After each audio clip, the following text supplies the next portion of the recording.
Now the word of the Lord came to Jonah, son of Amittai, saying, Go to Nineveh, that great city, and call out against it, for their evil has come up before me. But Jonah rose to flee from the presence of the Lord.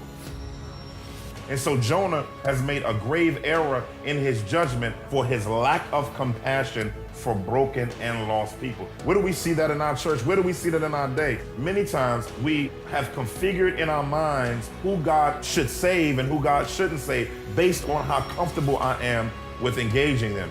And if God responded to us like we respond to other people, none of us would have been saved. All of us are like Jonah in some way, shape, or form, because most of us like what God says until we are called to action.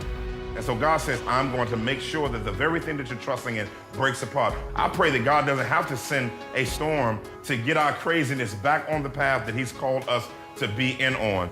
Now he's saying to him, see, this is my issue with you, Jonah. You have more compassion for your needs being met temporarily than the eternal needs of others who you may not like. And so it's time for you to rise up.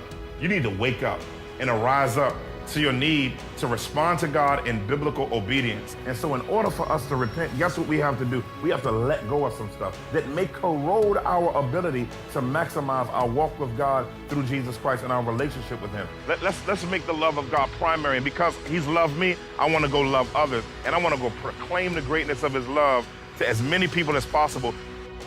I pray that through this series, God would change our heart, that he would change our hearts and begin to make us more compassionate, make us more loving. Then us going through this book will show God doing surgery and unearthing things in our life that will unleash us to the glory of God.